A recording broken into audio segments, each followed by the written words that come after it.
Bismillahirrahmanirrahim. Assalamualaikum warahmatullahi wabarakatuh.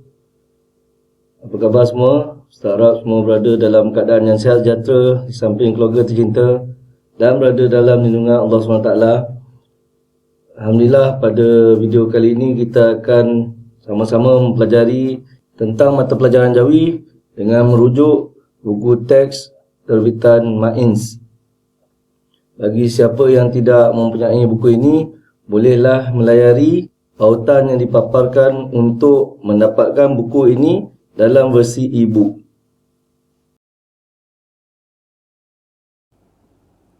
Alhamdulillah, pada video kali ini kita akan sama-sama melihat ataupun bincangkan tentang tajuk ayat kehendak. Ayat kehendak, yang mana tajuk ini adalah salah satu tajuk di bawah tajuk jenis-jenis ayat. Jadi Ustaz harap semua dapat menumpukan perhatian kerana tajuk ini kerap juga terdapat soalan-soalan berkaitan dengannya dalam peperiksaan UPKK. Jadi mari kita sama-sama lihat apakah yang dimaksudkan dengan ayat kehendak. Ayat kehendak ialah ayat-ayat yang diucapkan dengan tujuan memohon permintaan, pertolongan, suruhan, larangan dan jemputan. Jadi ayat-ayat yang mengandungi tujuan permintaan, pertolongan, suruhan, larangan dan jemputan ini adalah ayat-ayat yang menunjukkan ayat tersebut adalah ayat kehendak. Jadi kalau kita baca ayat yang menunjukkan permintaan, ada tanda-tanda permintaan di situ, ataupun tanda-tanda memohon pertolongan, ataupun arahan ataupun suruhan, dan ataupun ayat yang mengandungi larangan, dan ayat yang mempunyai kata-kata yang diucapkan seperti jemputan, maka ayat itu adalah ayat kehendak. Jadi di sini terdapat 5 ciri-ciri ayat kehendak yang perlu kita tahu supaya kita dapat membezakan ayat kehendak dengan jenis-jenis ayat yang lain. Mari kita tengok contoh bagi ayat kehendak. Contoh yang pertama, murid-murid diminta beratur semasa di kantin. Boleh sama-sama ikut Ustaz baca. Murid-murid diminta beratur semasa di kantin. Ini adalah contoh ayat kehendak yang mana di dalamnya terdapat ciri-ciri permintaan. Kalau kita lihat di dalam ayat ini, ciri-ciri permintaannya adalah perkataan diminta. Diminta ini menggambarkan ia satu permintaan. Jadi contoh yang pertama ini adalah ayat yang mengkehendaki murid-murid beratur semasa di kantin.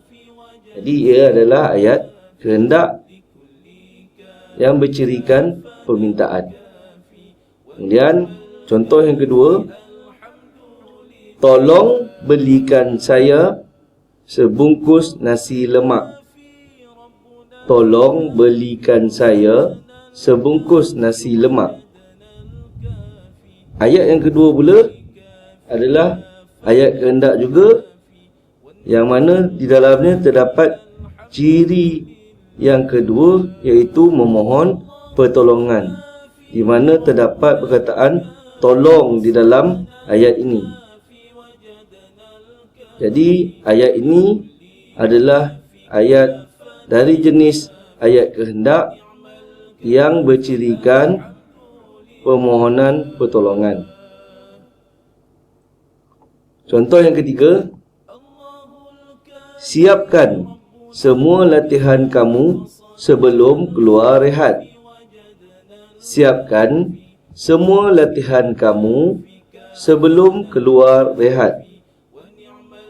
Ayat yang ketiga ini adalah ayat kehendak, yang mana di dalamnya bercirikan suruhan ataupun arahan. Kita lihat di sini terdapat perkataan siapkan, iaitu kata perintah di sini yang menunjukkan ayat ini ayat kehendak yang bercirikan suruhan ataupun arahan. Contoh yang keempat pula, jangan bergurau semasa berada di dalam perpustakaan. Jangan bergurau semasa berada di dalam perpustakaan. Contoh yang keempat ini pula adalah ayat kehendak yang bercirikan terdapat larangan di dalamnya. Kalau kita lihat di sini ada perkataan jangan. Jangan ini bermaksud larangan. Jadi ayat ini menunjukkan bahawa ia adalah ayat kehendak yang bercirikan larangan. Kemudian contoh yang kelima, jemputlah ke majlis perkahwinan kakak saya. Jemputlah ke majlis perkahwinan kakak saya.